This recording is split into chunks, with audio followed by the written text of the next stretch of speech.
Lalabas muna ako, Lola. Titignan ko kung saan galing yung ingay na narinig natin kanina. Mapapahama ka, Emiliano.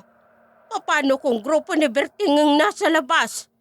Ang ginawa nilang ingay kanina ay isang patibong para ilantad mo ngayong sarili. Lola, walang aswang na gumagamit ng baril.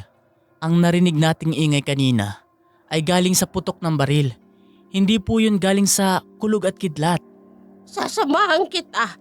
Wala akong tiwala sa mga taong gustong pumatay sa'yo. Mas mabilis ho akong kumilos, Lola. Gagawin ko hong mabilis ang lahat.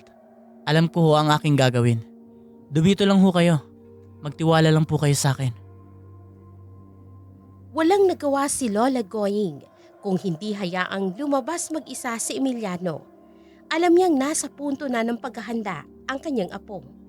Marami na siyang naituro at halos lahat ng karunungan. Kasama ang mahalagang kagamitan ay naipasa niya na rito. Ngunit ang itim na kapangyarihan ni Berting ay hindi dapat pagkatiwalaan. Maaaring malansin nito si Emiliano na siyang ikapapahamak ng kanyang apo. Nasa ganoong pagmumuni-muni si Lola Goying nang bigla na lamang bumukas ang pinto. Hindi makapaniwalang ganun nga kabilis si Emiliano, pero mas lalo niyang ikinagulat ang bitbit nito na nakasampa sa kanyang balikat. Ay, apaw! Sinong babaeng yan? Saan ang galing yan? Lola, nakita ko ho siya. Nakahandusay sa gitna ng gubat. Malapit ho sa ilog. Duguan siya, Emiliano. Puno ng sugat ang kanyang katawan. Halika, ilapag mo siya rito at titingnan ko kung buhay pa siya. Bilisan mo! Ay, akin na at titingnan ko. May tama siya ng bala sa kanyang tiyan. Ay, sino bang babaeng ito? Malaki ang galit ng taong gumawa nito sa kanya, Emiliano. Puno ng putik ang kanyang mukha, Lola.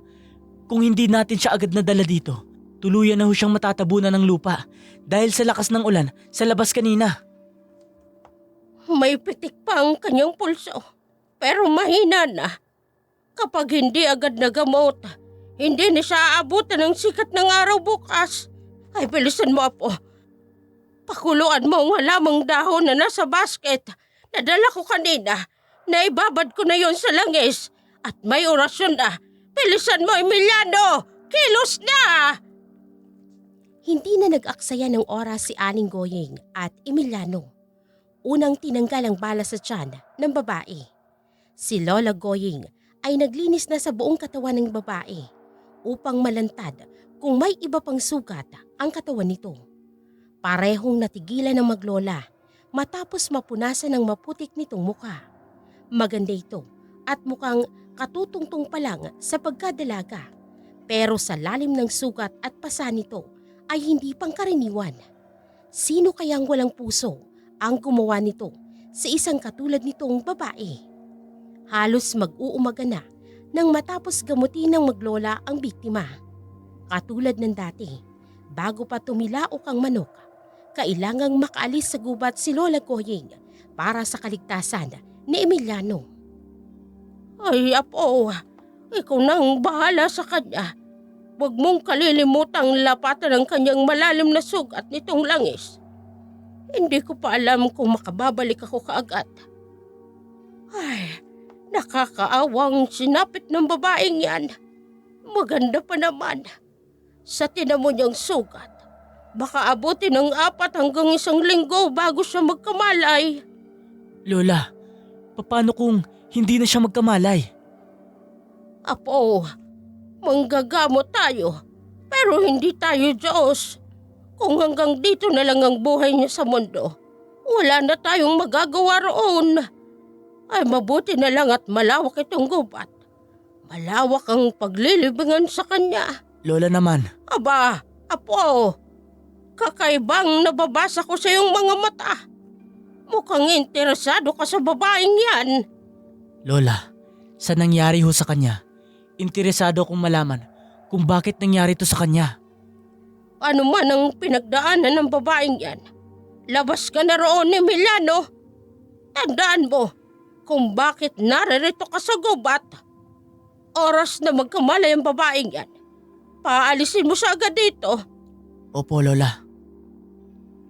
Pinakamalalim na parte ng kanyang sugat ay galing sa tama ng baril. Ingatan mong huwag ma-impeksyon.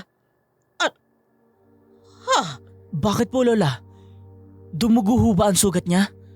Panginoon, Lola, ano ho bang... ay, sinasabi ko na nga ba? Hindi pangkaraniwan ng babaeng ito. Huwag mo nang hintayin pang pagsikat ng araw. Ngayon din, ihatid mo siya sa bukana ng gubat nito, Emiliano. Alisin mo siya rito! Ano ho? Dahil gahol na sa oras, nagmamadaling lumabas ng gubat si Lola Goying. Ngunit mahigpit nitong pinagbilinan si Emiliano na idispatsa kaagad ang misteryosang babae. Ang mga sugat at pasa ng babae ay madaling naghilom sa paglipas lamang ng magdamag. Kahit gamutin pa ito ng matinding orasyon ay hindi ito basta-basta gumagaling. Maliban na lamang kung ang babae ay may taglay ding itim na kapangyarihan na mas malakas pa sa angkin ng isang karaniwang aswang. Tirik na ang araw nang magising ang babae. Titig na titig pa rin dito si Emiliano. Ikaw ang gumamot at nagbihis sa akin? Hindi. Lola ko ang naglinis at nagbihis sa'yo. Halos hindi ka na makilala kagabi dahil sa nakakapit na putik sa buong mong katawan. Ikaw pa rin ang nagligtas sa akin. Melinda ang pangalan ko. Utang ko sa iyong buhay ko. Magaling na ang sugat mo. Baka hinahanap ka na ng pamilya mo. Pwede ka nang umuwi. Hindi, ayoko. Delikado dito sa gubat. Lalo pat babae ka. Mas delikado pa sa labas ng kagubatang ito. Ang taong labis kong pinagkatiwalaan. Pinakidnap ako. Hindi ko alam kung paano ako nakarating sa lugar nito. Pero ang natatandaan ko, namatay na ako sa dami ng saksak na ginawa sa akin ng mga lalaking yon. At ang putok ng baril, yun ang huling narinig ko. Pagkatapos noon, wala na akong maalala. Iniwan ka nila sa gitna ng gubat na ito. Dahil sa putok ng baril, kaya ako napalabas ng kubong ito. At doon kita natagpuan. At akala ko, patay ka na. Sana namatay na lang ako. Magpalakas ka muna. Saka mo naisipin kung saan ka pupunta pagkatapos dito. Wala na ako mapupuntahan. Simula na magkaisip, ikinulong na ako ng nanay ko. Akala ko, kakampi ko ang tatay ko. Yun pala, hinintay niya lang akong tumuntong sa edad na 18. Pinakidnap niya ako at pinapatay. Ano mang dahilan? Bakit nagawa sa iyo ng magulang mo? Hindi ko alam. Hindi ko alam. Ay, kung gutom ka, nandyan sa tabi mo ang pagkain. Teka, anong pangalan mo? Emiliano. Hindi mapalagay si Emiliano. Nais niyang paniwalaan ang sinasabi ng babae. Wala siyang nararamdamang masamang enerhiya mula kay Melinda. Ibig sabihin, hindi ito nagsisinungaling. Ngunit anumang araw ay babalik na sa gubat si Lola Goying. Tama ang sinabi ng kanyang lola. Maliban sa maliliit na peklat ay nawala na rin pati ang malalim na sugat sa katawan ni Melinda. At inaasahan ng matanda na sa kanyang pagbabalik, wala ng babae sa tinitirhan nilang dampa. Ngunit anong gagawin ni Emiliano? Nararamdaman niyang may malakas na puwersa na humihigop sa kanya papalapit kay Melinda. Mas malalim pa sa habag na nararamdaman niya para dito. Samantala, sa malaking bahay, napansin ni Martin na unti-unti nang nahuhulog ang katawan ni Elisa. Ilang araw ka nang hindi kumakain. Ay, magkakasakit ka sa ginagawa mo. Saan mo dinala ang anak ko? Elisa, ilang beses ko nang sinagot sa'yo ang tanong mo. Bakit ayaw mong maniwala? Kung ganon, tawagan mo siya. Gusto ko siyang makausap. Para ano? Hindi ka ba naniniwala sa akin? Pinadala ko siya sa ibang bansa. Mas ligtas siya kung nasa ibang lugar siya. Ina ko, Martin. Hindi ko hahanapin si Melinda. Kung iba naman ang sinasabi ng kutob ko. Ano ka ba naman? 18 na ang anak mo. Pero kinukulong mo pa siya dito sa bahay. Hindi mo siya pinapalabas. Paano siyang magiging normal? Gusto ko lang malaman kung okay ba si Melinda. Bakit iniiwasan mong sagutin ang direktang tanong ko? Ayokong magkaroon ka ng ugnayan sa anak mo. At bakit? Dahil masama kang impluwensya kay Melinda. Hindi ka naging mabuting ina sa kanya. Hindi totoo yan, Martin. Ginagawa ko ang obligasyon ko bilang ina sa anak ko. Tama na, Elisa! Tawagan mo ang anak ko. Gusto ko siyang makausap. Martin! Bumalik ka rito! Nasaan si Melinda? Nasaan ang anak ko? Sa kawalan ng tulog at walang lamang sikmura, hindi na kayanan ni Elisa. Bumagsak itong walang malay sa sahig. Narinig ni Martin ang malakas na kalabog, kaya dali-dali siyang bumalik upang buhatin ang asawa at dalhin sa kanilang silid. Planado ang lahat ng pagpapakasal ni Martin kay Elisa. Si Martin na galing sa angkan ng mayamang pamilya. Samantalang si Elisa naman ay isang taga-baryo. Kahit buntis, si Elisa ay niligawan niya ito at pinakasalan. Ngunit ang lahat ay may dahilan. Kasamang kanyang buong angkan, alam ni Martin na hindi matatanggap ni Elisa ang nangyari kay Melinda. Ngunit 18 taon na ang hinihintay niya bago na isakatuparan ng lahat ng kanyang mga plano. Natutunan niya ng mahalin si Elisa. Samantala, malayo pa lamang naaamoy na ni Lola Goying na hindi nag-iisa si Emiliano sa kubo. Hindi sinunod ni Emiliano ang kanyang utos. Hindi mo alam kung anong kahantungan ng paglabag mo sa aking ipinag-uutos, Emiliano. Sinabi ko na ho sa inyo ang nangyari sa kanya. Kung paano siya napunta sa lugar na to. Lola, sana po maintindihan niyo ko. Hindi mo alam kung anong panganib ang sinusuong ko. Pagparoot pa rito lamang, matiyak ko lamang iyong kaligtasan. Gayon, plano mong kupkupin ang babaeng yan, Emiliano. Pero saan siya pupunta, Lola? Hindi kayang gawin ng isang normal na tao ang ginagawa nila kay Melinda. At hindi rin natin alam kung bakit ganyan ang kanyang sinapit, Emiliano. Wala tayo sa poder para manghimasok sa buhay ng mga tao. Mas mabigat ang panganib na hinaharap natin ngayon. Magtapat ka sa akin, Emiliano. May gusto ka ba sa babaeng yan? Hindi ko po alam, Lola. Ano ikaw mo? Hindi ko rin alam kung bakit ganito na lang ang nararamdaman ko para sa kanya. Gayong, alam ko naman na hindi sapat ang panahon para pagkatiwalaan siya. Huwag mong kalilimutan, Emiliano. Ikaw ay nasa ilalim ng saol. Hindi maaaring mabago yun. Alam ko po, Lola. Maging ako'y nakararamdam ng awa sa kanya. Ngunit hindi natin maaaring baguhin ano man ang naisulat na. Gusto ko siyang kupkupin, Lola. Hanggang ngayon, ang saulay wala pang kalinawan. Kailangan niya ho ang tulong ko. Ibibigay ko sa kanya yon, Lola. Hindi ako sangayon sa iyong sinasabi, Apo. Pero ayokong gamitin ang aking kakayahan para lamang baguhin ang nasa isip mo. Ayokong maging sagabal sa iyong misyon. Pero mag-iingat ka lamang, Apo. Kung ganun po, Lola, pumapayag ka po. Huwag po kayong mag-alala. Hindi po ako aatras. Hindi ko sisirain ang naganap na pagkakasundo noon ng magkabilang angkan. Hayaan niyo lang po kung tulungan siya. Nasa sinapupunan pa lamang si Emiliano noon ay naganap na ang saul. 2 angkan ng mga aswangang nagkasundo. Magaganap ang kasalan, pagtungtong sa tamang edad upang mapanatili ang pagsanib at maipagpatuloy ang lahi. Ngunit napalayo ang isang angkan.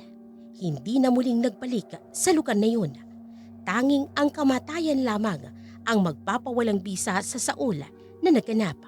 Samantala, dahil sa ginawang pagkupkup ni Emiliano kay Melinda, ginagawa ni Melinda ang lahat upang hindi siya maging pabigat sa maglola.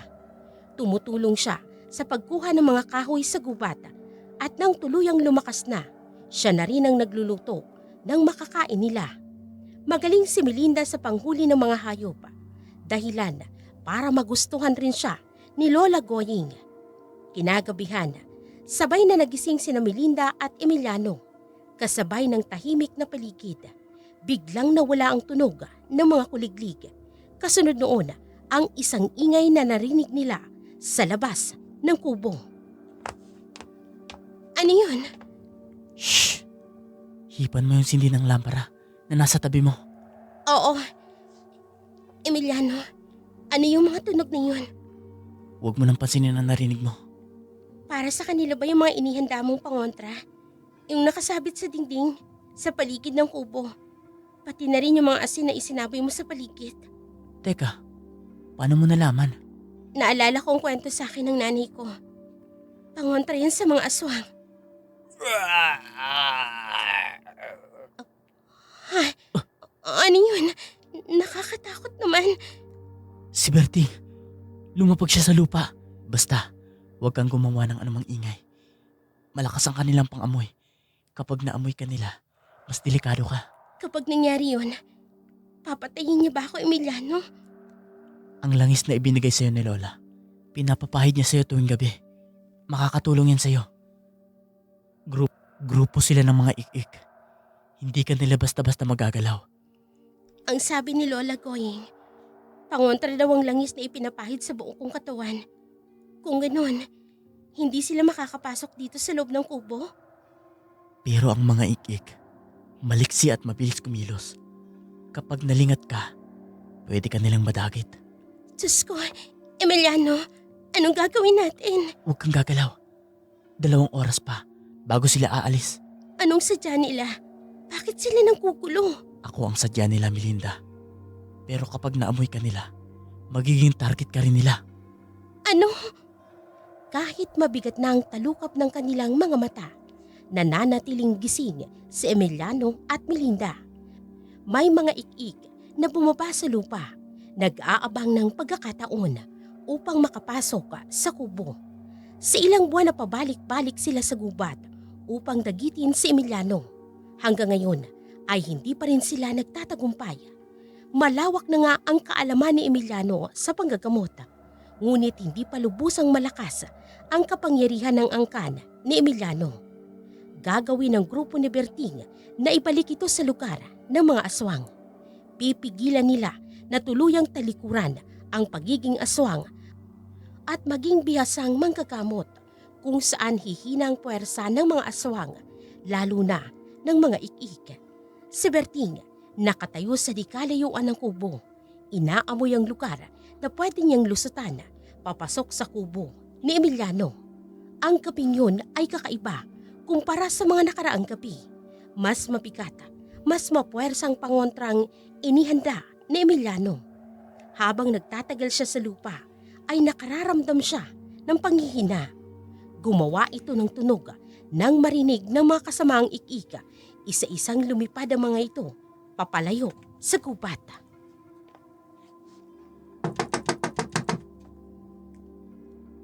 Sino yan?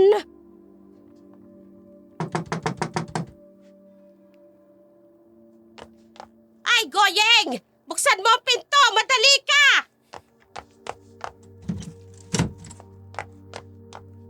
Ay, ikaw nga. Kay tagal na panahon kang nawala. Ay, pero hindi ako nawala ng pag-asa. Dahil alam kong buhay ka, Bining. Ay, nabalitaan kong naging desisyon ni Emiliano. Abay, mapanganib ang ginawa niya. Bakit mo siya pinayagang tumira sa gubat? Nananalaytay sa kanyang dugo. Ang dugo ng ating angkan. Wala akong kapangyarihan para pigilan siya. Abay, Goying, nakatakda na nga yatang hindi matupad ang saol. Nakakalimutan mo na yata, Bining. Ang kasunduan ay idinaan sa sandugong ritual. Pero nagbago na ang lahat. Walang nagbago. Anumang oras ay haharap ang aking apo. Pero Goying, nawawalang itinakda para kay Emiliano. Ano'y kamo? Hihintayin natin ang pagbilog ng buwan. Kapag hindi pa rin natupad ang kasunduan, ay kailangan ng lisanin ninyo ni Emiliano ang lugar na ito. Mula nang malaman niya ni Lola Goying na imposible nang matuloy ang kasunduan, pinanghinaan na siya ng loob. Kahit pa itong ginawa sa pamamagitan ng sandugong ritual, kung saan dalawang angkan ang nagkasundo na pagsalita ng kapangyarihan, pagbubuklod ng puwersa ng pag-iisang lahi.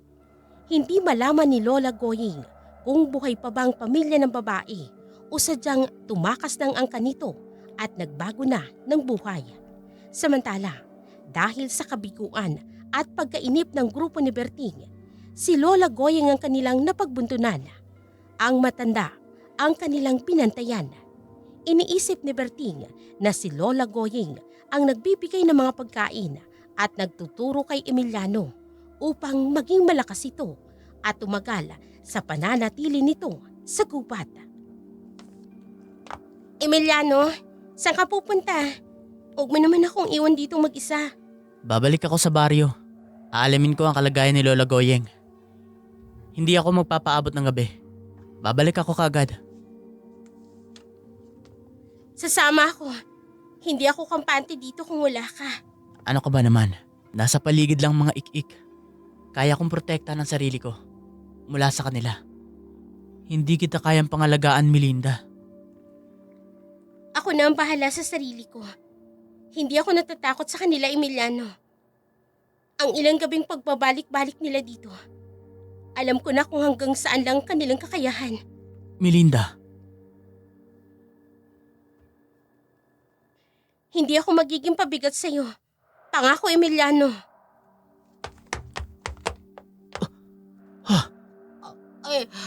Emiliano.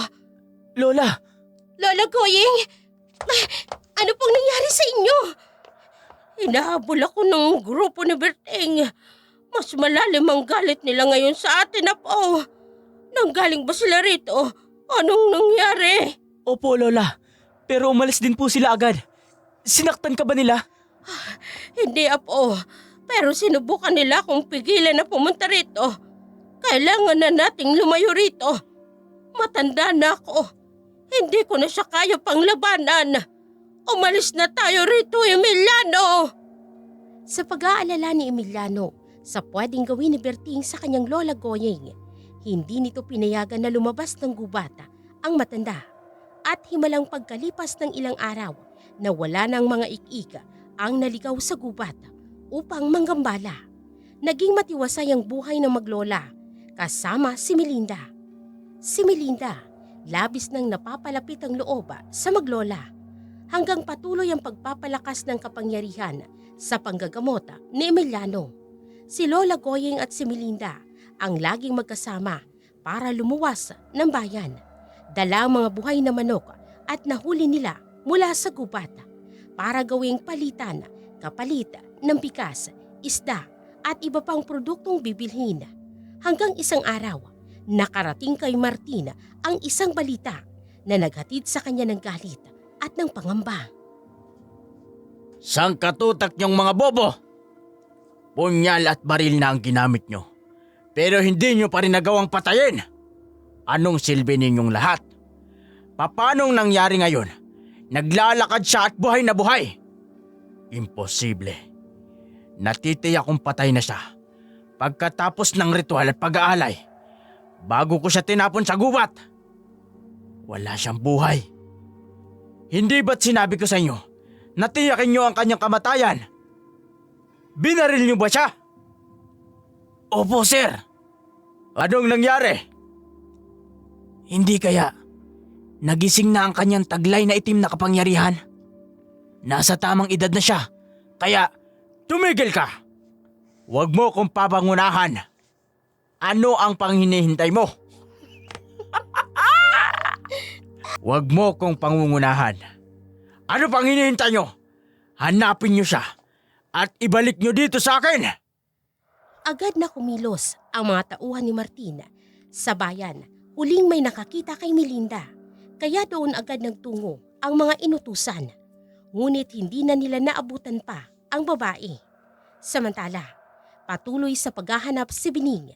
Isang paraan lamang ang maaaring gawin upang matunton ang kinaroroonan ng nawawalang angkan. Ang ritual ng pagtunton. Kinagabihan, hindi mapakali si Elisa. Pakiramdam niya ay may mga matang nakatingin sa kanya. Ilang taon na ang nakararaan noong ipinagbuntis niya si Melinda. Naging madali para sa kanya ang lahat. Nagsimula ang gulo nang magkaisip na si Melinda at sa takot na malaman ni Martin ang sikreto. Ikinulong niya sa isang silid at hindi pinapalabas ng bahay. Biglang umihip ang hangin. Napapitlag sa kinatatayuan si Elisa. Natitiyak niya na may kasama siya sa loob ng kwarto. Sino ka? Anong kailangan mo sa akin? Huwag kang matakot, Elisa. Ha? Lelang? Apo, natagpuan din kita. Kahit tagal kitang hinanap. Paano niyo po ako natuntun dito? Ginawa kong huling paraan para mahanap ka. Ang hindi ko maunawaan kung bakit pinutol mo ang komunikasyon sa amin. Hindi ko ginawa yun, Lelang. Sa 18 taong nawalay ako sa inyo at sumama kay Martin. Umasa ako na pupuntahan niyo ako rito. Paanong nagawa ito ng asawa mo sa inyong pamilya ng ganon kahabang panahon? May kakaiba kay Martin. Noon mahal na mahal niya kami ng anak ko. Pero nang mawala si Melinda, nawawala ba'y kamo si Melinda? Oo, Bining. Hindi ko alam kung nasaan ang anak ko. Bakit hindi ko nalaman agad? Paanong nawala ang anak mo, Elisa? Kailan pa siya nawawala? Lela, anong gagawin ko? Isa kang pabayang ina. 8 taon akong nabubuhay para lamang sa araw na ito. Inilayo mo siya sa buong angkan. At pagkalipas ng 18 taon, hinayaan mo lang siyang mawala. Maniwala ka, Lelang. Hindi ko ginustong mawala ang anak ko. Tiniis kong ikulong na lamang siya dito sa loob ng bahay. Bilang ina, nagdurusa ako, Lelang. Paanong hindi mo alam? Lelang, kapag may nangyari sa kanya, mananagot ka, Elisa! Mananagot ka! Sa isang iglap, sa isang kisap mata, naglaho ang matanda sa harap ni Elisa. Ngayong natagpuan na siya ng tagabantay, kailangang mahanap agad si Melinda bago dumating ang kabilugan ng buwan kung saan gaganapin ang pagsanib ng koronasyon. Tukoy na ni Elisa na si Martin ang dahilan kung bakit nawawala ang kanyang anak. Nang makilala ni Elisa si Martin noon, ay buntis na siya kay Melinda. Namangha siya sa kabutihan ng loob at kagandahang lalaki nito. Sinong mag-aakala na ang isang katulad niyang taga-baryo, biktima ng pangahalay, ay aalukin ng kasal ng isang maimpluwensyang mayamang pamilya sa bayan. Kailangan niyang kumilos, walang kapatawaran ang ipapataw sa kanya ng buong angkan kapag hindi niya nahanap si Melinda. Lola Goyeng! Dito po oh! Ang dami mga tuyong sanga ng kahoy! Ako na po ang maghahakot nito at ilalagay ko sa sako. Emiliano, ay tingnan mo. Akala ko'y nagkamali lang ako sa aking nakita noon. Pero totoo nga, abay napakalakas niya. Kaya niyang buhatin ng sabay ang isang sakong puno ng nyog at ang isang sakong puno naman ng mga kahoy. Oo nga po, Lola. Sinong babaeng kinupkup mo? Sinong kanyang mga magulang? Ano ang kanyang tunay na pagkatao? Ano po? Ha? Grupo ni Berting. Huli na para umiwas. Nandito na sila. Melinda! Magtago ka sa kakahuyan! Tumakbo ka!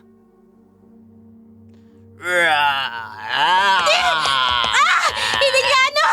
Tulungan mo ako! Melinda! Huwag, Berting! Huwag mo siyang sasaktan! Ako ang kailangan nyo! Ako ang harapin nyo! Anong nangyari? Emiliano! Umalis na sila! Wala na sila! Melinda! Huwag kang matakot. Ligtas ka na. Ligtas na tayo. Ay, baka bumalik sila. At tayo na. Bumalik na tayo sa kubo. Bilisan natin! Nagmamadaling bumalik si Lola Goying, Emiliano at Melinda sa kubo. Ang tagpong yun ay palaisipan kay Lola Goying. Habang unti-unting nakikilala ng matanda si Melinda, napuno ng mga katanungan ang kanyang isip. Hindi isang normal na nilalang si Melinda. Mula sa mga sugat na mabilis maghilom sa buong katawan nito hanggang sa bilis at liksi nitong kumilos sa panguhuli ng mga manok at ligaw ng mga baboy sa gubat at sa hindi inaasahang pag-atras ng grupo ni Berting nang makaharap si Melinda. Habang umiinom ng tubig si Melinda dahil sa matinding takot kanina, matiim na tinitigan siya ni Lola Goying. Lola, hindi po makatarungan para kay Melinda ang pagdudaan siya. Ay, kung ganoon, bakit hindi siya magtapat sa atin kung anong tunay niyong pagkatao? Maliban na lamang kung may tinatago siya sa atin.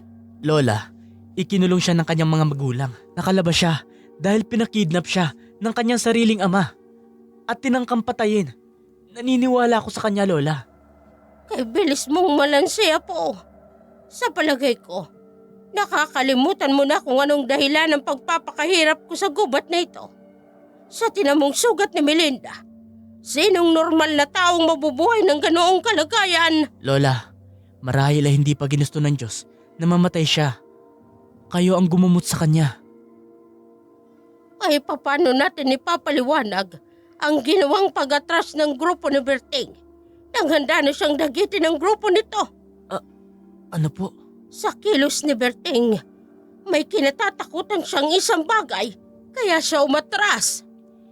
Ang grupo ni Berting ay ang pinakamahinang angkan ng aswang. Ang kakayahan lang nila ay kumilos ng mabilis. Nakita nila ang kasama natin si Melinda. Alam ni Berting na kapag ginalaw nila si Melinda, gagawa tayo ng aksyon laban sa kanila. Ay naku, Emiliano, lahat na lang ay may paliwanag ka sa nangyayaring kababalaghan pagdating kay Melinda. Lahat ho tayo may kanya-kanyang tinatago at lihim sa ating pagkatao. Maraming bagay na hindi alam si Melinda tungkol sa atin, Lola. Kapag nalaman niya, hindi ba't matatakot siya at tatakas siya sa lugar na ito kahit wala naman siyang pamilya? Ay, apo. Lola, totoo ang tawa at ngiti niya. Kung may lihim man siyang tinatago, hindi niya yun itatago sa atin ng matagal na panahon. Dahil walang lihim na hindi mabubunyag. At huwag kang mag-alala, Lola. Nakahanda ako sakaling dumating ang araw na yon. Ay, sana nga po. Ay, kilala kita. Nararamdaman ko na mas nananaig ang iyong puso kaysa sa iyong isip pagdating kay Melinda. Dapat mong malaman, nakatali ka sa kasunduan at hindi ka na pwedeng umatras pa, Emiliano. Lingid sa kaalaman ni na Emiliano at Lola Goying, may kalayuan man ang pwesto kung saan sila nag-uusap. Malinaw na naririnig ni Melinda ang kanilang pag-uusap. Maging si Melinda ay ipinagtataka kung saan galing ang kakaiba niyang lakas. Lumaki siya na walang kaibigan at walang ibang taong nakakasalamuha kung hindi ang kanyang mga magulang. Ang private tutor at ang mga katulong na naghahatid sa kanya ng pagkain at naglilinis ng kanyang sariling silid. Wala siyang ideya kung anong klaseng pamilya ang meron siya at kung anong lihim sa likod ng kanyang pagkatao. Ang sinasabing mga ik-ik ay kinakatakutan ni Melinda. Ngunit nang makaharap niya ang leader nito Nang malapitan, tiningnan lamang niya ito sa mga mata at nakita lamang niya na sabay-sabay na itong nagsialisan. Sa pangalawang buhay ni Melinda, wala nang ibang mahalaga sa kanya kung hindi ang dalawang taong kumukup sa kanya, sina Lola Goying at Emiliano. Saan ka nang galing, Elisa? Kanina ka pa umalis ng bahay. Anong oras na? Hindi kita tinatanong sa mga lakad mo. Pabayaan mo ko, Martin. Paraan ba to ng iyong pagre-rebelde dahil sa nangyari kay Melinda?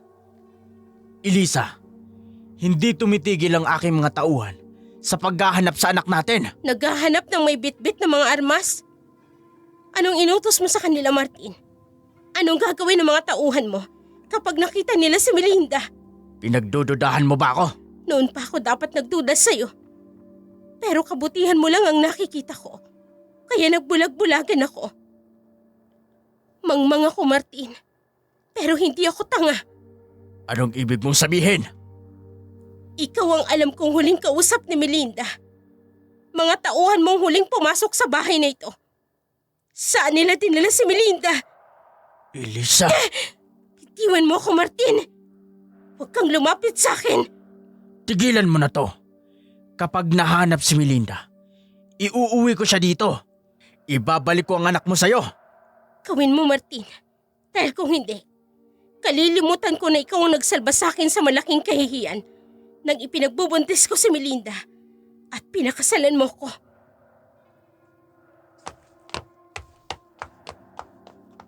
Boss, totoo ba ang sinabi niyo kay Ma'am Elisa? Ibabalik niyo sa kanya si Melinda ng buhay? Ay, ang mahalaga ay matagpuan niyo si Melinda. Malapit na ang kabilugan ng buwan. Ako ang bahala kay Melinda. Mahal ko ang asawa ko. Mauunawaan niya ako pagdating ng araw. Ngayon ko lang narinig na sinigawan kayo ni Ma'am at galit na galit sa inyo. Hindi kita binayaran para makialam ka sa buhay naming mag-asawa. Ang pinagagawa ko sa'yo, ang trabahuhin mo. Huwag kayong aharap sa akin nang hindi nyo bitbit si Melinda. Nagsimulang mabahala si Martin. Napapagitnaan siya ng dalawang nag-uumpugang bato. Ang pagmamahal niya sa asawa at ang ipinangakong pagsasakripisyo niya sa kanyang pamilya. Buhay nga si Melinda, pero kailangang maunahan niya si Elisa na mahanap ito. Samantala, ganoon na lamang ang pagtataka ni na Lola Goying at Emiliano dahil ilang gabi ng tahimik mula sa panggugulo ng mga ik-ik. Dahil dito, naging tahimik at nakakilos ng malaya sila ni Emiliano. Magmanman kayo ng mabuti. Hindi ba't sa ganitong araw nyo nakita noon si Melinda? Yes, boss. Araw ngayon ng Tiangge. Sobrang dami ng tao, boss. Alam nyo na ang gagawin nyo. Boss, ayun. Yung matandang yun. Yun ang nakita kong kasama ni Melinda. Lapitan nyo. Pero iwasan nyo magkaroon ng komosyon. Ako ang bahala sa matandang yan. Yes, boss. Oh, bili na kayo rito! Oh, dito! Sariwa pa to! Bili na kayo! Hoy, Suki! Dito ka na! Sariwa pa dito! Mas fresh dito, Mare. Kakaibang araw na ito. Mas maraming mga tao ngayon. Aalalayan ko na po kayo, Lola. Ako na lang po ang makikipagsiksikan. Dito na lang po kayo sa tabi. Maghintay na lang po kayo rito. Ay, sa bagay. Alam mo na rin naman kung anong kailangan natin. Magandang araw sa iyo, tanda. Ay, anong may paglilingkod namin sa inyo? May kailangan lamang kami sa iyo. Marahil ay kilala mo ang taong hinahanap namin. Sa dami ng mga tao ngayon, ay ako pa na isang matandang inyong nilapitan para lamang tanungin. Hindi na ako magpapaligoy-ligoy pa. Mahalaga ang bawat oras ko at ang bawat segundo. Hindi na ako mag-aaksaya ng oras sa'yo. Kilala mo ba ang nasa larawang ito? Nakita ng aking mga tao na kasama mo ang babaeng yan.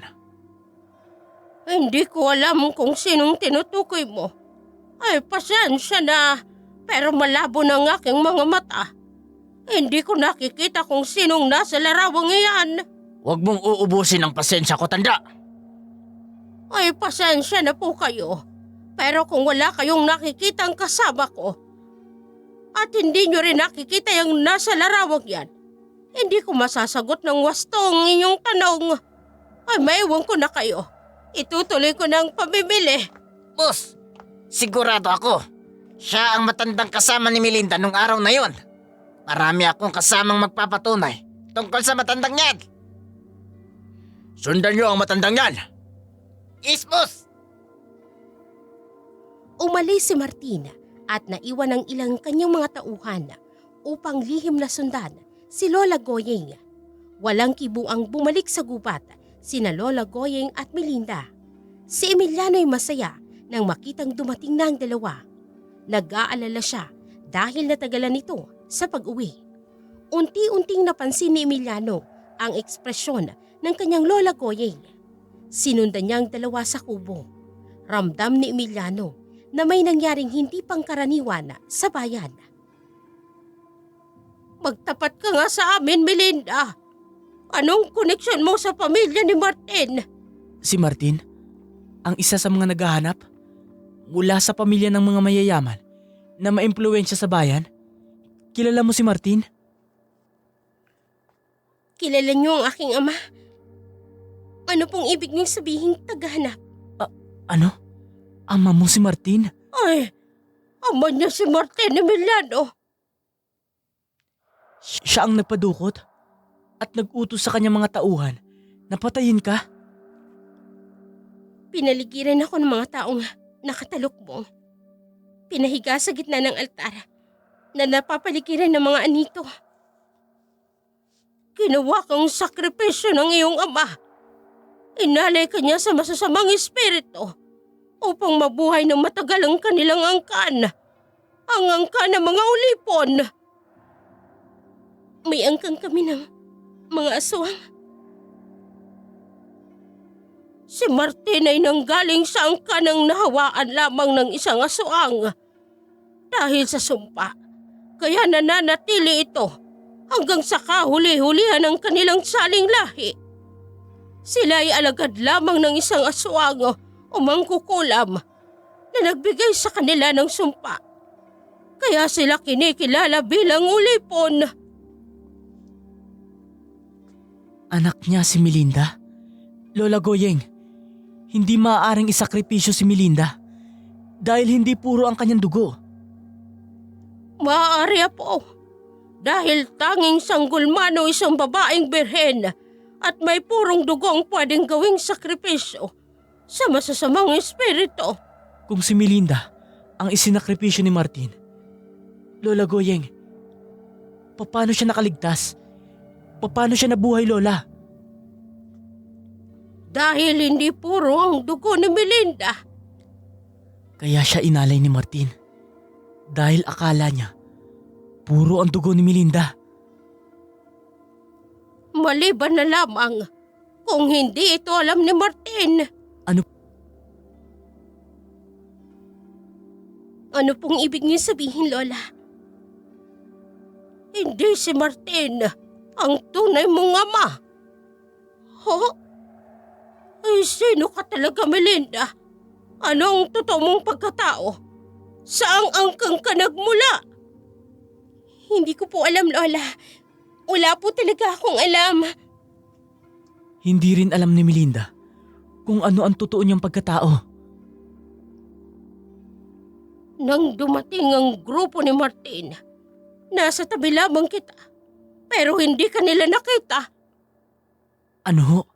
Isa lang ang alam kong may taglay na kapangyarihang tagabulak nang walang orasyon o anumang ritual at inaatrasan na mababang uri ng aswang.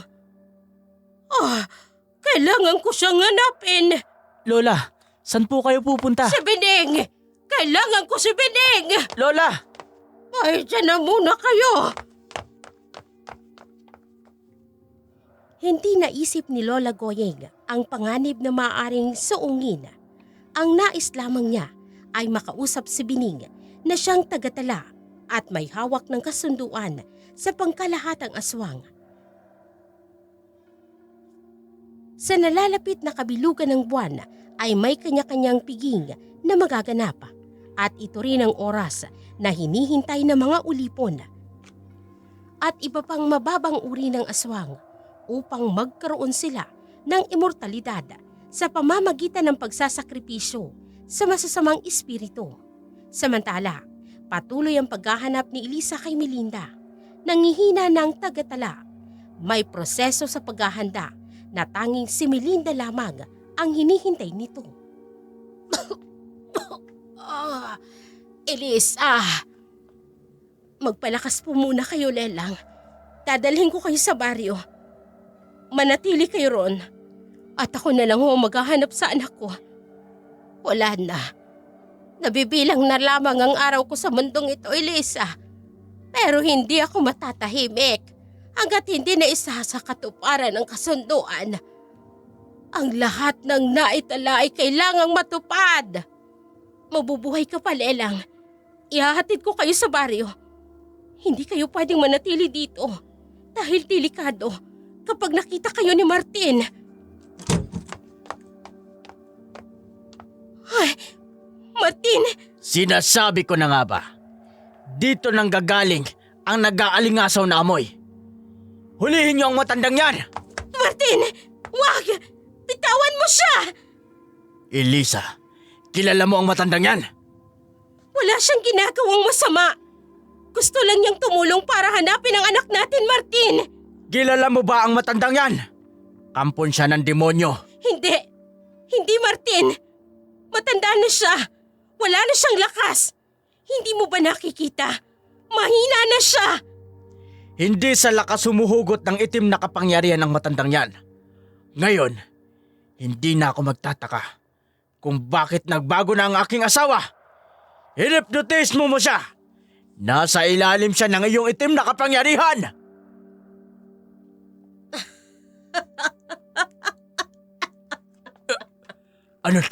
Ano tumatawa ka? Higpitan ng pagkakagapo sa matandang yan. Huwag niyo siyang tititigan sa mata. Anong gagawin mo sa kanya, Martin? Bilisan niyo. Itapon niyo sa pinakamataas na bangin. Huwag! Hindi pa natin nahanap si Melinda. Kailangan natin ang tulong ni Lalang Biring. Kilala mo siya. Martin, makinig ka sa akin. Walang ibang makakatulong sa atin. Kailangang mahanap na natin si Melinda. Sagutin mo ang tanong ko, Elisa. Matagal na kaming magkakilala, Martin. Katulad mo, pareho kayong dumaan sa akin. Sa simula pa lang, naitala na sa aklat ng kadiliman ng inyong buhay.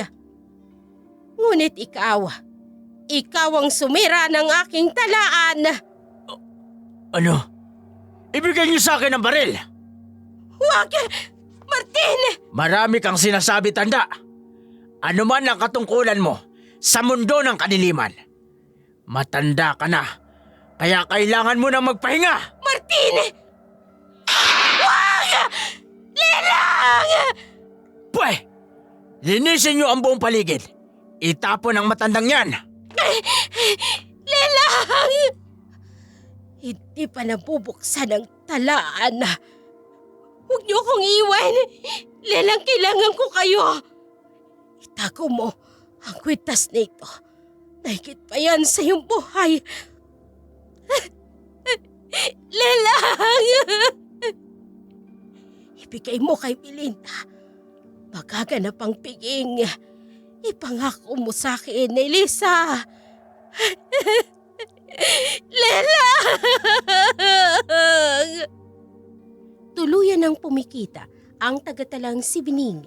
Bago siya pumasok sa bahay ni Elisa at Martina, alam niyang dito na matatapos ang kanyang buhay. Kung naging mabuti lamang si Martina, sana'y nalaman nito na ang hinahangad na immortalidad ay kayang ibigay sa kanya kung naging mabuting ama lamang siya kay Melinda.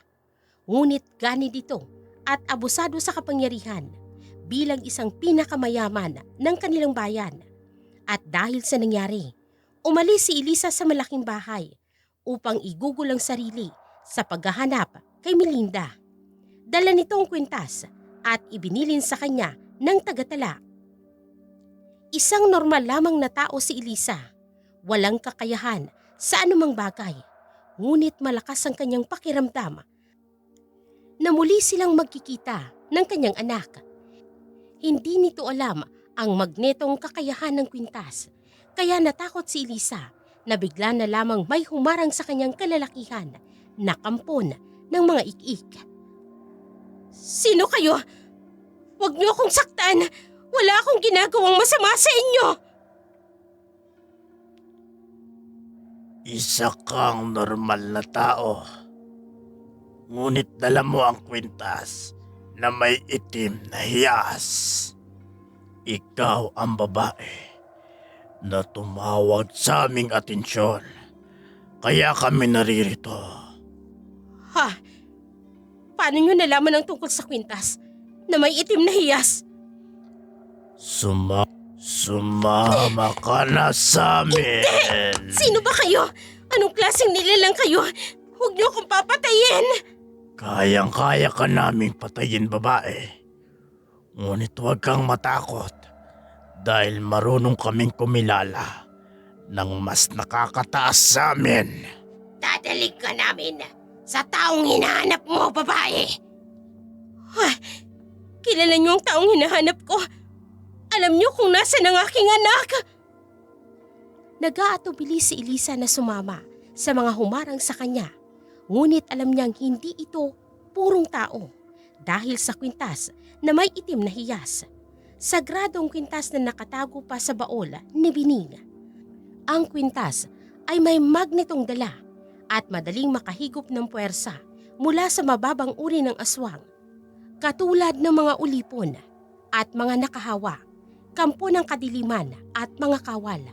Ang sinumang kumikilala ng puno ay siya lamang ang namamagnet ng itim na hiyas na nakasabit sa kwintas. Lola, pagod na ho kayo. Magpahinga na ho kayo. At bukas, ako naman ho ang maghahanap kay Lola Bining. Ibang uri ng panghihinang nararamdaman ko ngayon na po. Lola, humiga kayo. Gagamutin ko kayo. Sige na ho, Lola. Emiliano, gamutin muna si Lola. Ako na ang bahalang mag-estima sa mga darating pang bisita. May darating tayong bisita? Ha? Pumalik ang mga ik-ik. Ilabas ang lahat ng pangontra. Huwag kayong lalabas, Emiliano. Melinda! Wala silang hatid na panganib, Lola. May humihila po sa akin sa labas. Haharapin ko po sila. Melinda! Melinda! Hayaan niyo na po muna ako. Hayaan mo na, Apo. Alam niya ang kanyang ginagawa. Unti-unti nang makikilala ni Melinda ang kanyang sarili. Kung saan ang lumalabas ang taglay niyang itim na kapangyarihan. Lola, susundan ko siya. Kilala ni Emiliano ang grupo ni Berting. Sila ang mga ik-ik na ginagawang biro ang pananakot. Kapag natatalo ay nagiging mapanakit. Sa pagkakataong ito, kaya niyang kontrolin ang grupo. Nag-aalala si Emiliano sa maaaring gawin ng mga ito kay Melinda. Paglabas niya ng kubo, nakita niyang nakayuko ang lahat sa harapan ni Melinda. Ano ang kailangan ninyo? Hara, hatid namin sa inyo ang babaeng may dala ng kwintas na may itim na hiyas. Sinong? Melinda? Ay, Inay! Sabi ko na nga ba, buhay ka! Buhay ka, Melinda! Inay, anak, bakit ka natatakot sa akin? Kay tagal kitang hinanap. Bigla ka na lang nawala. Wala akong makuhang sagot. Kaya ako na mismong naghanap sa'yo. Pero, sinakripisyo niyo po ako. Pinatay niyo ako. Hindi ko makakalimutan ang hirap at parusang ginawa niyo sa akin. Hindi ko gagawin yan, anak. Anak kita. Oo, malaki ang kasalanan ko sa'yo. Ikinulong kita hanggang sa pagtungtong mo ng 18 taong gulang. Dahil ayokong mapahamak ka. Anak, bakit mo sinasabing pinarusahan ka, na pinatay ka? Itinako niyo ko dahil nakatakda akong isakripisyo. Alay para sa immortalidad ng mga aswang. Ano? Hindi makapaniwala si Elisa sa mga narinig mula kay Melinda. Pinatotohanan ni na Lola Goyeng at Emiliano ang salaysay ni Melinda sa inang si Elisa. Hindi makapaniwala si Elisa na gagawin iyon ni Martin kay Melinda. Ngunit doon niya naisip yun na yun palang dahilan kaya siyang napiling pakasalan ni Martin sa utos na rin ng angkan nito. Habang patuloy sa masinsinang pag-uusap ang mag-inang Elisa at Melinda, hindi pa rin makapaniwala si Emiliano na ang ik-ik ay nagpasakop kay Melinda. Marahil dahil sa kwintas na may itim na hiyas. Lola, narinig mo ba ang tawag nila kay Melinda? Dala ba yun ng kapangyarihan ng kwintas? At bakit nasa kamay yun ni Aling Elisa? Nasagot na ang lahat ng tanong ko, Apo. Tama ang kutob ko. Siya nga. Anong nangyayari, Lola? Halos lumuhod na sila sa harapan ni Melinda. Nasunod ang nakatala. Totoo ngang sinabi ni Bining.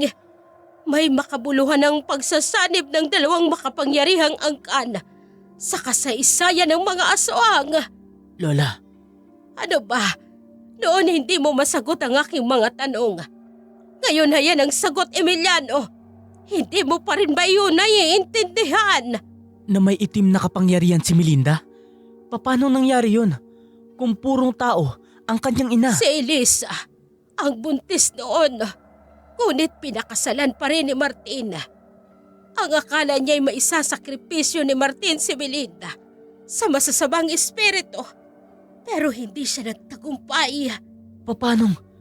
May dugong aswang si Melinda? Ang lakan ay umibig sa isang normal na babae. Hindi siya nagustuhan nito. Kaya't ginahasan niya at nabuntis. Tumakas ang babae at napadpad dito sa bayan. Si Martin, na inakalang isang normal na tao, ay may purong dugo ng ipinagbubuntis ni Elisa. Pinakasalan nito at pagdating ng 18 anyos ni Melinda, ito ay inialay sa masasamang espiritu upang magkaroon sila ng immortalidad katulad ng mga lehitimong aswang. Anong lakan, Lola? Ang lakan ay siyang may taglay na itim na kulam. Siya ang pinakamataas sa talaan ng lahat ng mga aswang. Ang lakan? Na siyang may hawak ng itim na bertud? Isinuko ni Lakan ang kanyang kapangyarihan. Isinalin sa kwintas na may itim na hiyas. At ibinigay ito sa tagapangalaga ng tagatala. Pagdating ng tamang edad ng kanyang tagapagmana, ang kwintas na may itim na hiyas ay ipapasa sa Hara, Hara? ang reyna ng mga aswang. Ang lakan? Ang ama ni Melinda? Si Melinda ang... Siya nga, Apo. Pero wag mong alamin kung anong nangyari. Matagal ng panahon ang nakalipas. Ang itanong mo sa akin ay ang tungkol sa kasunduan. Bilis, Apo. Sige na, tanungin mo na ako. Anong kasunduan, Lola? Ang pag-iisang dibdib ng 2 angkan. Excited ka na ba, Apo? Lola, hindi na mangyayari yan. Dahil nawawala ang babaeng ipagkakasundo sa akin. Kaya, kalimutan mo na ang kasunduan, Lola. Hindi na mangyayari. Anong ingay yun? Natitiyak ko. Mga tauhan ni Martin, kailangang mailikas natin ang mag-ina sa gubat na ito. Ngayon na! Agad na inihanda ni na Goyeng at Emiliano ang paglikas. Ngunit may nakatakda ng plano ang mag-inang Elisa at Melinda. Si Melinda na pagkatapos isabit sa liig ang kwintas na pamana ng kanyang amang Lakan, may kakaibang lakas na nabuhay na animoy humalo sa kanyang dugo at sa bawat kalamnan ng kanyang katawan. Nang makalabas sa gubat, humiwalay sina Elisa at bumalik sa malaking bahay. Inakala ni Elisa na hindi niya mararatnan sa kanyang pag-uwi si Martin. Ngunit nasa sala ito ng kabahayan kasama ang mga tauhan nito. Anyong kagagaling lamang ng mga ito sa gera dahil sa bitbit nitong mahabang armas. Elisa! Paalis na sana kami para hanapin ka. Pinag-alala mo ko. Hanggang ngayon ay hindi pa rin nahahanap si Melinda. Ayokong pati ikaw mawala sa akin. Pasensya na. Hindi ako nakapagpaalam sa iyo ng maayos, Martin. Akala ko sa nangyari kay Bining, tuluyan mo na akong iiwan. Kilala mo si Lola Bining, pero wala kang naikwento sa akin. Hindi siya importanteng tao para makilala mo, Elisa. At isa pa, hindi siya kabilang sa ating pamilya. Sanay kang pumatay ng tao. Sana, pinatawad mo na ang buhay ni Lelang Bining. Isa siyang alagad ng demonyo, Elisa. Isa siyang mamamatay tao. Sa pagdating ng maglolang Goyeng at Emiliano, sinalubong at nagdiwang ang angkana ng mga aswang. Matagal nang tumiwalag ang maglola sa kalakaran ng mga aswang, ngunit kinikilala nila ang mga ninuno nito. Gayunpaman, nakasaad sa talaan na padating na ang panahon. Ang sinumang tumiwalag ay lilisanin pa rin ang baryo ng mga aswang. Samantala, si Emiliano, mula nang makilala ang tunay na pagkatao ni Melinda, nag-alangan na itong mag-utos at kausapin ang dalaga. Emiliano, Melinda, may pag-uutos ka ba? Ano yun? tinawag lang kita. At sino naman ako para utusan ka? Ang gaan lang ng mga gawaing bahay. Kahit hindi mo na ako tulungan, kaya kong gawin ang lahat ng yan mag-isa. Magbabago ang iyong pananaw pagkatapos ng iyong koronasyon. Melinda, baka sa araw na yun, hindi mo na ako kilala. Emiliano, pagkatao ko lang ang nagbago sa akin. Kilala ko na kayo ngayon at ang aking sarili. Yun ay dahil sa inyo ni Lola Goyeng. Kung ang nakatala ay pwedeng baguhin, hindi rin mababago ang katotohanan na ikaw ang kumukup sa akin at kayo ni Lola Goyeng ang nag-alaga sa akin. Salamat, Melinda. Nakabihis ka. Aalis ka? Oo, babalik na ako sa malaking bahay. Ano? Mapanganib ang gagawin mo. Nalagpasan ko na ang kamatayan, Emiliano, noong hindi ko pa kilala ang aking sarili. Ngayong alam ko na, wala akong dapat na ikatakot.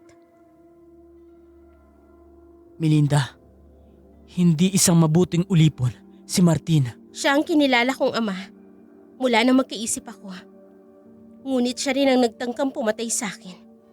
Kung ano man ang nakatakda, haharapin ko yun. Mag-iingat ka, Melinda. Hintayin mo ang pagbabalik ko, Emiliano. Hindi pa katagalan na nakaalis si Melinda, nakarating na ang balita sa buong baryo. Ang ginawang pamiminsala ng mga tauhan ni Martin sa pangkat ng mga ulipon sa bayan. Totoong abusado si Martin. Malakas ang loob nitong magasik ng kasamaan. Dagling naghanda si Emiliano at susundan niya si Melinda. Elisa, alam mo bang hinalughog ko ang buong kabayanan? Mahanap lang kita. Saan ka ba nanggaling? Saan ka nagpunta? Hinanap ko si Melinda. Elisa, nagkalat ang masamang elemento sa paligid ng bayang ito. Sa tagal ng ginawa nating paghahanap kay Melinda. Pero hindi natin siya natagpuan. Hindi kaya... Elisa, wala na tayong magagawa kundi tanggapin ang katotohanan na wala na si Melinda. Bahala ka kung ano gusto mong isipin, Martin. Pero buhay ang anak ko. Elisa, tanggapin mo na ang sinapit ng anak natin. Ang mahalaga ay magkasama tayong dalawa. Martin, ang pagsasamang ito ay hindi nagsimula ng tayo lang. Dala ko na sa aking sinapupunan si Melinda. Kung wala siya, hindi mabubuong pamilyang ito. Elisa, makakalimutan din natin ang mga hindi magagandang nangyari sa lugar na ito, magsimula na lang tayong muli. At pagkatapos mong barilin si Lelang Bining, itinapon niyo siya sa malalim na bangin. Paano ko makakalimutan yun? Hindi dapat pinanghihinayangan ang buhay ng matandang iyon. Walang puwang ang demonyo sa mundong ito, lalo na sa bayang ito. Isa pa, pagka wala ng Tandang Bining, nabawasan na ang mga demonyo dito sa bayan. Nagkamali ka ng pagkakakilala kay Lelang Bining. Hindi siya katulad ng mga ulipon, ng mga aswang, ng mga mambabarang, at ng grupong kawal, at ang grupong nakahawa. Si Lelang ay itinalaga bilang taga-talaga, bilang taga-tala. Hindi siya aswang na kumakain ng laman ng tao at umiinom ng sariwang tugo. Ano? Paano mong nalaman ang lahat ng yan? Kilala mo ba si Bining? Hindi ko sila kilala, Martin. Pero kilala nila ako. At silang nagpakilala sa akin tungkol sa'yo. Sinong sila? Sumagot ka, Elisa! Sinong sila? Ilang araw ka lang nawala, pero marami ka nang nalalaman. Ano ba talaga ang ginagawa mo? Hinanap mo ba si Melinda? O gusto mo lang malaman kung sino ang taong pinakasalan mo? Pareho. Bakit, Martin? Anong nakapagtataka? Ikaw na rin ang may sabi na naglipa na ang iba't ibang klase ng aswang sa lugar na ito. Hindi nakapagtatakang makahalubilo ang karamihan sa kanila. Kaya alam ko na ang lahat. Iba ka na magsalita. Bakit iba ka na magsalita?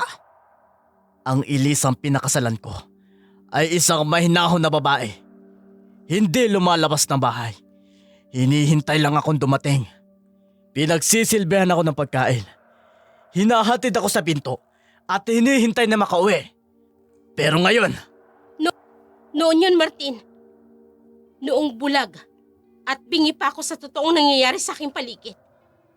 Mula sa araw na ito, huwag na sanang mag-cross ang ating landas, Martin.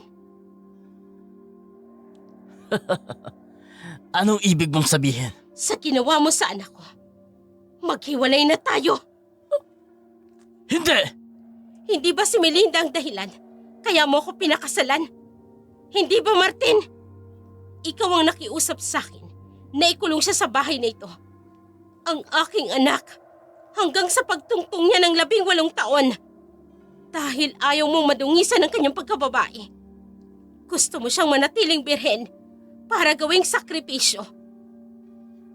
Para makamtan ng angkang ulipon ang pagiging immortalidad.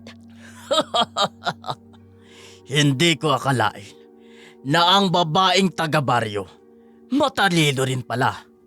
Akalain mo nga naman. Makalipas ang mahigit 18 taon, ngayon ko lang makikilala ng lubusan ang aking asawa. Mabuti na lang at buhay ang anak ko. Yun na lang ang mahalaga sa akin, Martin. Ngayon, bibigyan kita ng pagkakataong mabuhay at maging malaya. Hayaan mo lang akong umalis ng matiwasay. Kilala mo na pala ako, Elisa. Pero nakipag-deal ka pa sa akin. Alam mong hindi ako papayag sa gusto mo. Mahal na kita, Elisa. Kaya sa ayaw at sa gusto mo, mapatawad mo man ako o hindi, dito ka lang. Martin! Mas gugustuhin ko pang mawala ka kaysa umalis ka sa bahay na ito at iwan mo ko. Nakita ko na ang anak ko. Mamatay man ako sa oras na to. Nakahanda na ako, Martin.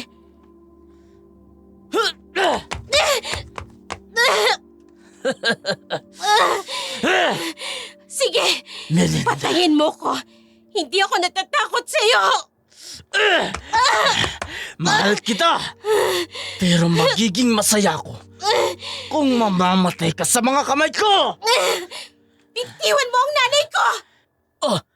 Melinda!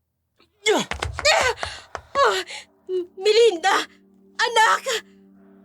Paano kang nakapasok dito? Torko! Gapusin ang babaeng ito. Dalhin siya sa alayang altar. Bakit hindi kayo kumikilos? Bakit hindi kayo kumikibo? Turko! Ano pang hinihintay nyo? Nandito na si Melinda. Hindi man tayo nagtagumpay sa una nating pag-aalay. Titiyakin ko, tatanggapin ng mga masasamang espiritu ang iaalay kong dugo at kaluluwa ni Melinda. Hindi mo naiintindihan, Turko! Makailang ulit mo nang ginawang sakripisyo si Melinda. Pero hindi ka magtatagumpay. Hindi mo makakamit ang immortalidad. Dahil nabuhay siya. Pero sa pagkakataong ito, ako mismo ang gagawa ng pag-alay. Ano bang hinihintay nyo? Boss, hindi namin magagawang kapusin si Melinda. At bakit? Dahil hindi namin siya nakikita, boss. Nasaan ho ba si Melinda? Oh, ano? Si Melinda ay walang dugong puro. Ako lang ang normal na tao. Ngunit hindi ang humalay at nakabuntis sa akin. Oh, ano? Nagkamali ka ng piniling ialay, Martin. Nanahimik ako tungkol sa ama ni Melinda dahil ayoko magkaroon ng anumang ugnayan sa anumang mga elemento. Nais kong mabigyan ng normal na buhay ang anak ko. Pero hindi ko akalain na gagamitin mo si Melinda para sa sarili ninyong kapakanang mga ulipon. Nabigo kayo na magkaroon ng buhay na walang hanggan. Hindi purong tao ang ama ni Melinda. Anong klaseng aswang ang nakabuntis sa'yo? Ang lakan. Ang lakan. Kung ganon, si Melinda ang... Si Melinda, ang nag-iisang tagapagmana ng Hara. Katapusan na natin. Umalis na tayo dito. Malapit na ang kabilugan ng buwan. Parurusahan tayo ng lahat ng angkan. Nabigo ako. Katapusan ko na. Katapusan na ng mga ulipon.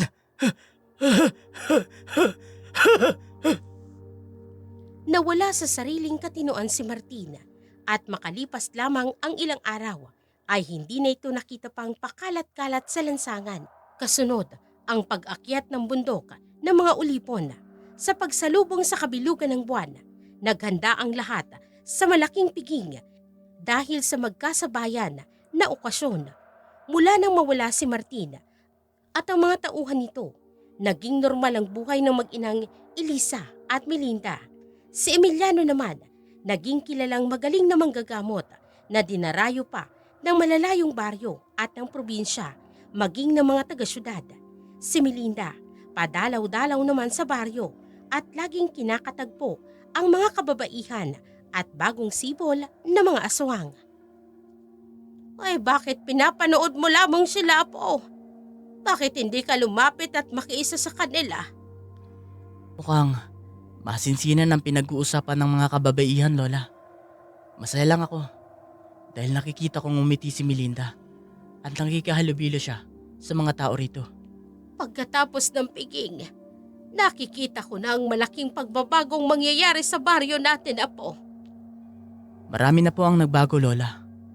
Mula nung nagsialisan yung mga grupo ni Berting dito sa ating baryo. At mula nung mawala si Martin, wala nang gulong pananalakay dito sa bayan. Ay, may darating pang mas magandang mangyayari. Lola, tapos na yata ang pagpupulong ng kababaihan. Aalis na si Melinda. Emiliano, gusto mo bang sumama sa amin? Saan naman? Sa malawak na bakanting lupa. Tataniman namin yun ng halamang gulay at punong kahoy na namumunga. Oo naman. Lola, sumama na rin kayo para makapag-exercise din kayo. Ay, kaming matatanda ay may gagawin din. Hindi na kami makikiayon sa mga kabataang katulad ninyo. Tama si Lola Goying, Emiliano. Tayo mga kabataan ang in charge sa pagtatanim. Mukhang may malaking pagbabago na nga nangyari sa baryo natin. Pero bakit? Parang lahat may alam. Ako lang yatang hindi. Ikaw naman ang in charge sa panggagamot, Apo. Mas malaking ambag mo kumpara sa amin, Emiliano. Dahil bitbit mo ang karangalan ng ating baryo. Dahil sa husay mo sa panggagamot. Ay, siya, sige na. Nagtititigan na naman kayong dalawa. Kailangang matapos ang dapat tapusin. Dahil malapit na ang araw ng piging. Kayong dalawang bida sa okasyon na yon. Kaya maghanda na kayo. Ay, sige na. Aalis na ako at hinihintay na ako ng aking mga katrops. Mauna na ako. Ingat po kayo, Lola Goyeng. May iwan na rin kita, Emiliano. Lola Goyeng, ano ang ibig niyong sabihin? Bakit wala akong alam? Lola! Dumating na ang araw ng pagsibol ng kabilugan ng buwan. Naging abala ang lahat. Dumating ang mga angkan mula sa iba't ibang lugar. Pamilyar na kay Emiliano ang piging, ngunit napansin niyang ang nakalatag sa mahabang mesa ay puro mga sariwang karne, ngunit walang malalaking tapayan na pinaglalagyan ng dugo. Walang laman ng tao na nakapwesto sa pinakagitna ng hapaga. Emiliano, ay susming bata ka. Bakit hindi ka pa nakagayak? Kailangan pa ba akong mag-ayos sa'yo? Lola, tama na ho itong suot ko. Abay, hindi. Itong isuot mo. Lola, hindi ako sanay na magsuot ng puting-puti. Para naman akong ikakasal sa damit na yan. Hindi ba't ito na ang araw ng kaganapan ng Saol? Kaya kailangan mong isuot ito. Saul?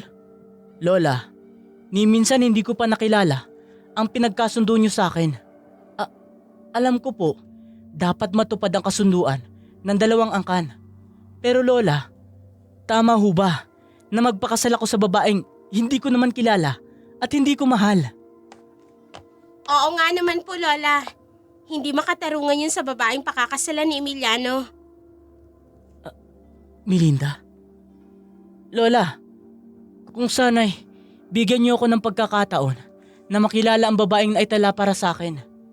Maaari ko po bang mapag-aralan ang aking nararamdaman para sa kanya? Pero hindi niyo po sinabi sa akin na buhay pa pala siya. Ay, naku apo. Ayan kasi.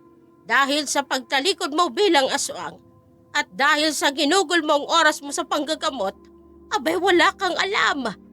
Matagal mo nang nakilalang babaeng itinadhana sa iyo. Nasa tabi mo lang siya, apo. Ano po? Lola, ang tinutukoy niyo ba ay si Melinda? Oo, apo.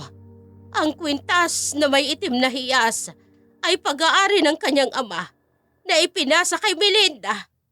Si Melinda ang sanggol na isinilang noon at ipinagkasundo sa iyo ng angkan ng lakan. Melinda, Pero tama ka, Emiliano. Hindi magandang magpakasal kung walang nararamdaman sa isa't isa. Lola Goyeng, maaari naman po sigurong ipagpaliban muna ang kasunduan. hindi. Ano ka mo, apo? Hindi dapat ipagpaliban. Matagal ng kasunduan ito ng dalawang angkan.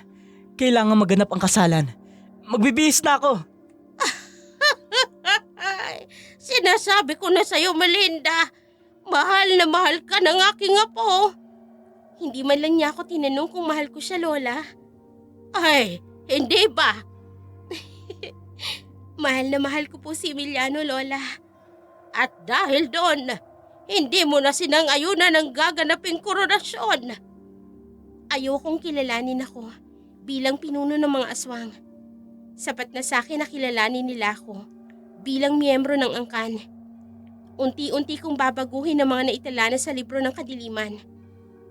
Sinasabing ang sumpa ay ang pinag-uugatan ng lahat. At dahil doon, iniisip ng lahat ng aswang na sila'y mabubuhay sa kadiliman. Tutulungan ko silang mabuhay sa liwanag, Lola.